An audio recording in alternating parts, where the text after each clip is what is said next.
Hello, and welcome back to another reaction. Today we're taking a look at History Matters, one of my favorite channels on YouTube.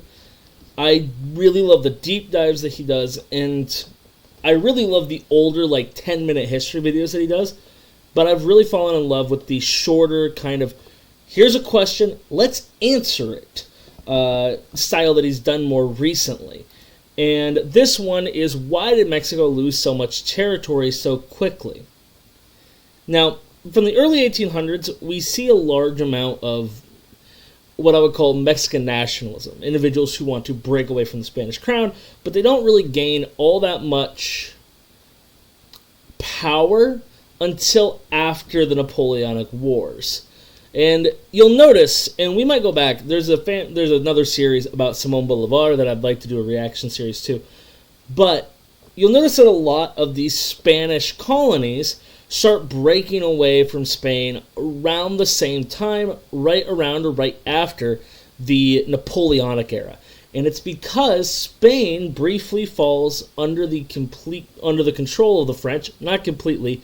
The Peninsular War just devastates the French army in the region and prevents them from moving troops out.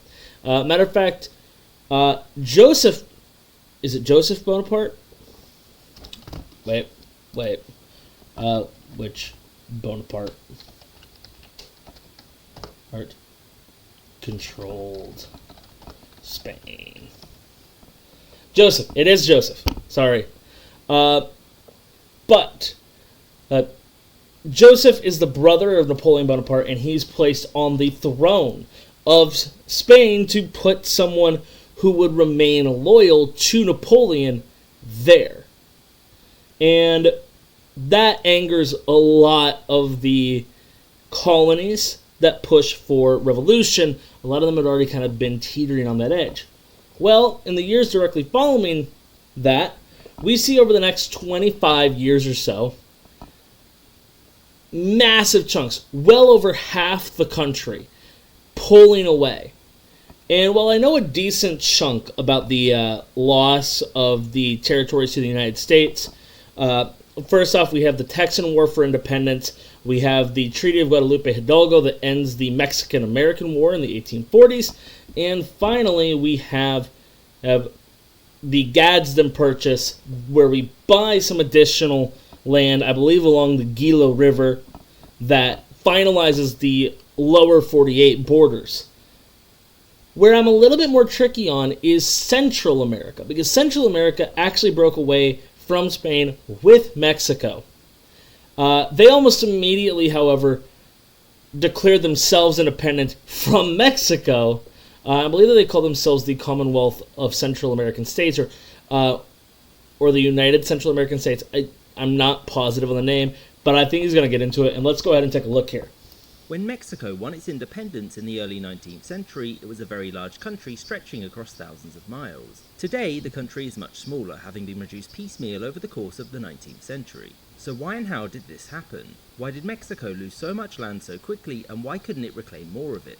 So, when the Spanish were defeated and kicked out of most of North America, the Mexicans established their country as an empire led by a regency council until they could pick an emperor. Under this council, Mexico sought to befriend its newly independent southern neighbours, and after some convincing... Yeah, and like I said, those Central American states had pulled away. Mexico, however, thought that they should be part of Mexico. So this leads to conflict. And you'll look... Under this council, Mexico sought to befriend its... You'll notice Panama is not in that shaded area, because Panama at this point is going to be part of Gran Colombia, which includes Colombia, Venezuela, and then even, and I believe Ecuador. And then even after Gran Colombia falls apart, Panama remains as part of Colombia until the turn of the century.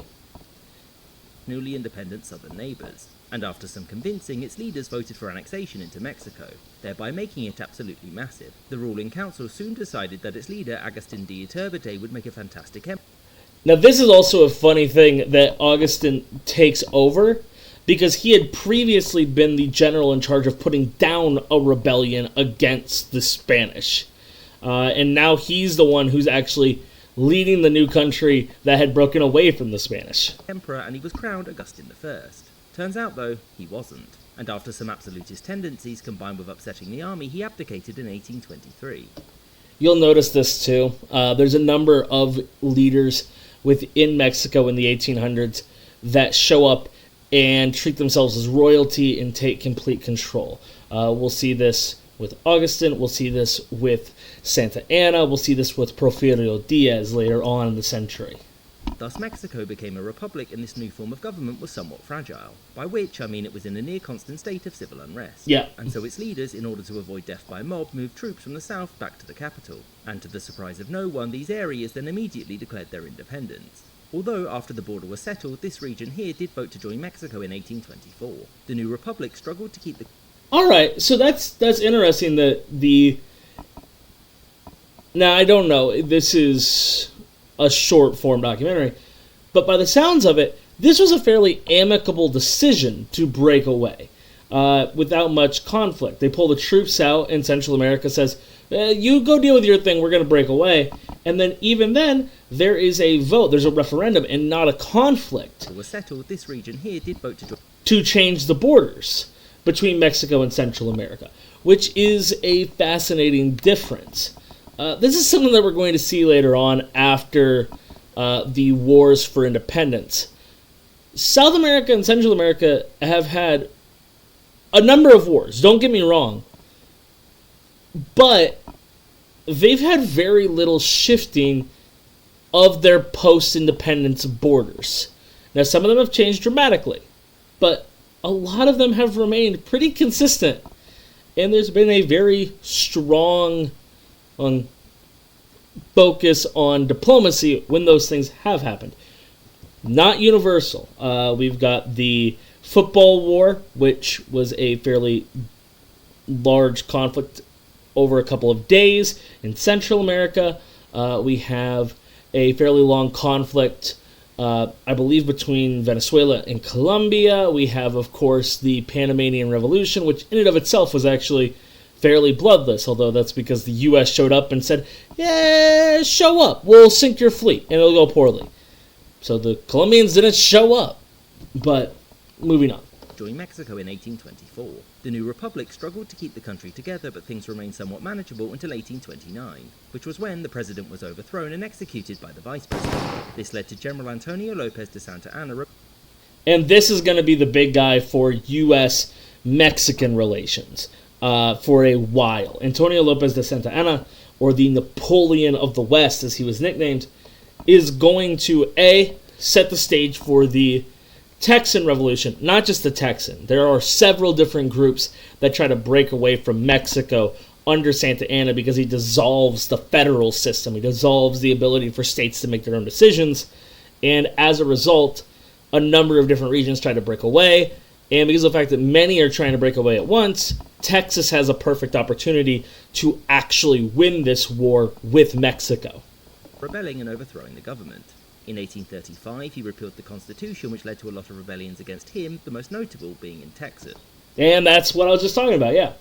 Santa Anna personally tried to suppress the revolt, but due to his brutal treatment of many Texans, he hardened opinions against. Yeah, that includes massacres at Goliad, and of course, remember the Alamo, where pretty much all of the male offenders are killed by the end. And it is also important to point out, and this is not the only reason, trust me, Santa Anna does a lot of terrible things. One of the big reasons why Texas wants to separate, one of the big reasons why they want to step away, is because of the fact that as part of this new era, Mexico banned and outlawed slavery, and a lot of the richer Anglos, the English speakers coming in from the United States into Texas, were slave owners who wanted to maintain their practice. Like this. Against Mexico. Santa Anna believed that there was no way that the Texans could resist him, and so he split his army to garrison more of the country. This proved to be a bad idea, and he was soon captured and agreed to grant Texas its independence if his captors spared his life. That, by the way, is at the Battle of San Jacinto. It ends up going incredibly poorly, and Santa Anna is captured. And surprisingly, the rest of Mexico didn't consent to losing Texas, but at this point there was little they could do about it, partly because those previously mentioned other parts of Mexico were breaking away. one other thing, and oh goodness, I love the way that he shades it because it gives it a very clear definition of where it is, but without the shading or without any physical features on the map, I can't tell exactly where it is. But I believe that this is the Nueces. Because, and I could be, again, I'm probably wrong on where the river is specifically, but that independent Texas and its border is going to be what leads to the Mexican-American War. That and a lot of poking and prodding from James K. Polk to start a Mexican-American War.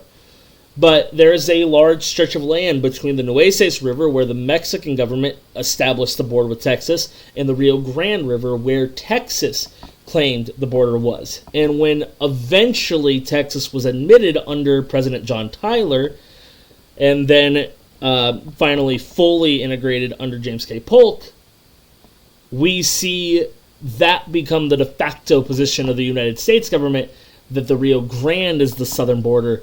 And now you've got this massive chunk of territory between the two countries where nobody can determine who owns what. This part, the Republic of the Rio Grande, was soon reincorporated, but Yucatan was able to keep the Mexican away. All right. This part, the Republic of... So that would be it. That northern edge is the Rio Grande, and you'll see this huge chunk of green. That's the difference between the Nueces River and the Rio Grande, which is going to be the major sticking point between the U.S. and Mexican relations. The Rio Grande was soon reincorporated, but Yucatan was able to keep the Mexicans at bay.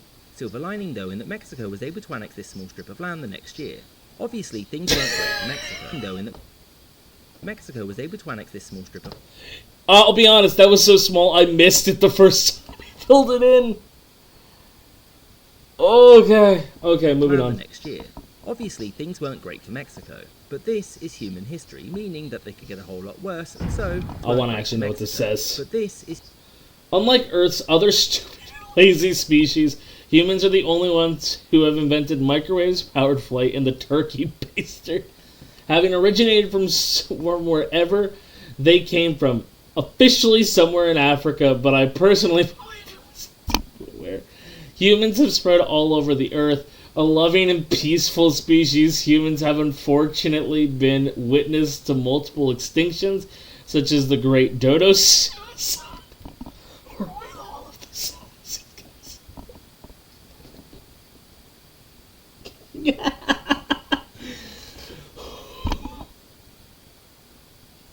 This is why I love History Matters. He's got such a fun, dry sense of humor. All swam away to begin the best game of hide-and-seek ever played. Anyway, humans are pretty great, and we simultaneously have come up with industrial-scale abattoirs and also veganism, so we can one-up each other forever. To summarize, humans popped up, invented civilization, Genghis Khan was a bit of a meanie, just absolutely destroying places. America went to the moon, we all chilled out, and here we are. And I love, if you look at the background, just the number of pieces here. Very clearly, I'm going to say it's probably a bullet hole. There's other things that could definitely have made that, but the classic dinner plate design for this machine gun, the fez, the atomic bomb, Napoleon Bonaparte in the back, the halberd. This is sick. This is a very funny frame, and I love it. Is human history, meaning that they could get a whole lot worse, and so they did. You see, the now independent Texas had been asking to join the US since roughly 3 seconds after its exit. Yep. And in 1840... Sam Houston and the other founders of the Texan Republic pretty much, I don't want to say plagiarized, because they knowingly were... I don't know what the right way to put it. They basically copied the U.S. Constitution. They said, we like this. We want to be part of the U.S. Let's just make it so that it's super easy for us to integrate. Let's make our flag look like the U.S. Let's make our Constitution the U.S. Let's make our elections run like the U.S. So it was a fairly big, just, hey, come take us. We want to be annexed. After 9 years of pretending not to hear the people of Texas, Washington consented and annexed it. Now, I also want to point out, it's not that they weren't hearing them, and I know that he's just making a joke, but it's not that they weren't hearing them. It's that they didn't want war with Mexico. They didn't want to fight them. Mexico's a massive nation, and they didn't want to get into that war, and they knew that bringing in Texas would probably eventually lead to armed conflict, if not a massive settlement as to where the boundary was, and a massive payout to get all that dealing with done. Upset the Mexican government because they refused to acknowledge Texan independence, but most importantly, Texas laid claim to all of this territory. And there's the broader issue that we were talking about before, that gap between the Rio Grande and the Nueces. Now the United States could claim too, and so believing that a foreign country was in control of what was rightfully theirs, war. As you all know, this war did not go well for Mexico. The Americans invaded from the north, whilst also crossing the Gulf of current name in your jurisdiction and taking...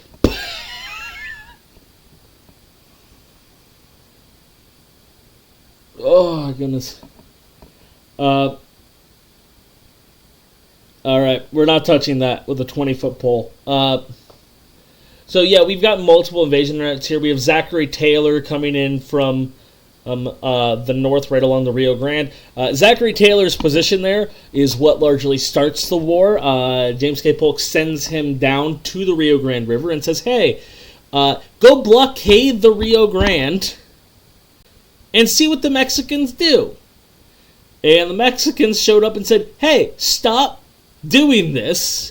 And eventually, near Matamoros, there is a small skirmish between the two forces, and that leads to headlines across the United States of American blood shed on American soil,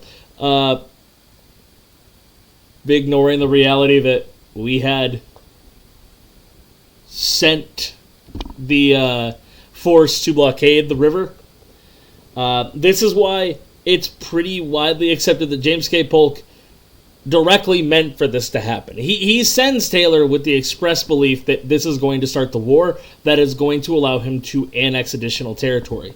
There's a lot of debate back in the United States about this. The Wilmot Proviso attempts to ban and prevent slavery from expanding into the new territories whenever they get taken. Even John C. Calhoun, just a horrid, racist, just terrible person, is cognizant enough to say that Mexico is the, and I'm not, this is a paraphrasing, I don't have the direct quote in front of me, but he effectively says that Mexico is the forbidden fruit, that the second that we take this territory, that we are going to end up basically dooming the United States to a civil war or to collapse. So we have that. I don't know if he has Kearney's, the Long Marcher. I don't know if they have his path up here. I think that would be this one here on the middle. They go down and they take Santa Fe. We have the Bear Flag Republic that's very briefly independent out in California. Under, is it Fremont? I want to say Fremont. But there's a few different pieces here. Matter of fact, the individual that actually leads the Bear Flag Revolt, if my memory serves me correctly, will eventually run for president under the, is it the Liberty Party? As an anti-slavery candidate in the 1850s. Yeah, and I believe in 1860, but that's beside the point. That's got nothing to do with what we're talking about here. Taking Veracruz. They soon occupied Mexico City and the government was forced to negotiate, and in the following peace treaty it ceded half of the country. This was a bit of a national embarrassment, but soon afterwards Yucatan asked for help because it had broken down into civil war. Mexico intervened and reincorporated most of it into the country, but this bit here remained independent due to some outside help. The British, because they wanted to control Belize. They wanted to maintain control of Belize. So that makes sense. And Yucatan falling into civil war. You can see that happens a lot here during this period, especially when instability occurs. So the Americans weren't entirely happy with the territorial gains from 1848. Matter of fact, some individuals had called for the full annexation of Mexico, but the U.S. government, James K. Polk specifically, had kind of come to the realization that this was going to be a nightmare, and Americans were very quickly kind of turning against the war, and ended up focusing pretty heavily on this. Interestingly enough, Henry David Thoreau, his opposition to the Mexican-American War ends up leading to a few things. First off, he writes his pamphlet on civil disobedience, which is going to be a seminal work in the protesters or reformist playbook to get change to occur. And he will actually be arrested and spend time in jail because he refuses to pay his taxes as long as America is fighting with Mexico. And so in 1853 they approached the Mexicans to purchase this land because it was better for building The Gadsden Purchase. The Mexican government, now led by Santa Anna, because of course it was, agreed to the sale. The reason being that it feared war and even greater losses if it refused. This upset basically everybody, and Santa Anna was finally removed from office and exiled. And after this, the changes to Mexico's borders were very, very slight. Mexico renounced its claim to these former Yucatan lands in 1893, which were incorporated into British Honduras, and 2 decades later it crushed the rebellion in the region. And in the 1930s... It is also important to notice one. I want to bring up one other thing really quick. When it comes down to Santa Anna, I know that he's saying, "Oh, he's been there." Santa Anna keeps coming back, and one of the reasons why I think Santa Anna's has remained as a pretty big figure, and one of the main reasons why I think he really keeps that name of the Napoleon of the West is because he keeps losing, and he keeps getting exiled, and he keeps coming back. After the Texan War of Independence, he is removed. He's kicked out, he's sent away. When the Mexican-American War starts, I believe that he's living in Cuba, and the United States shows up and goes, "Hey, we got a plan for you, we got a deal. We're going to take you back to Mexico, you're going to take over the country, and you're going to say, hey, let's make peace with the Americans. Let's stop the fighting."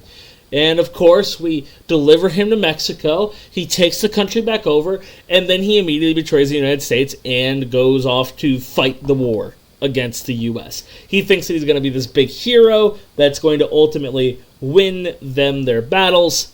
Instead, he ends up marching way too rapidly north, gets his butt beat, and then ends up ping-ponging between American armies until the last days of the war, when Mexico has to surrender and ends up with the Treaty of Guadalupe Hidalgo. He's kicked out again, he comes back. He keeps being removed, and yet he still ends up back in charge.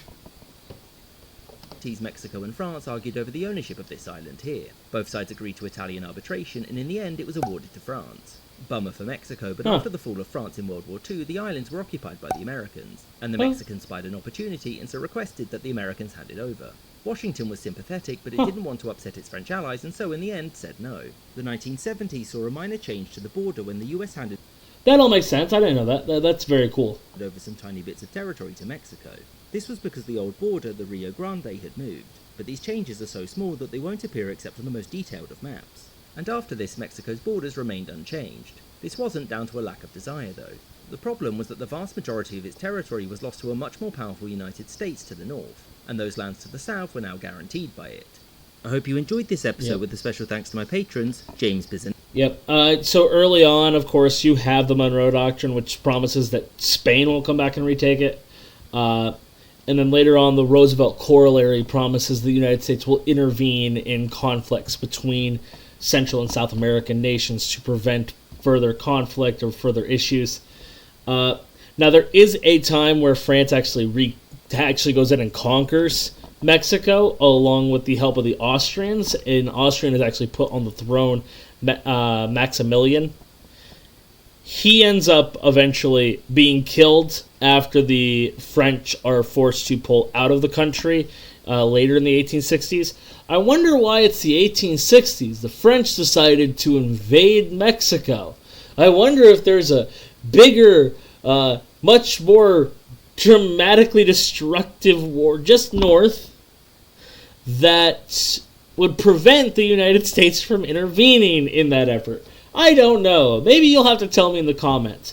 But I do highly suggest that you go check out the original, because I think it's going to be very quiet on here. I was playing it as loud as I could on my PC, and I could not get it very loud. I could barely hear it.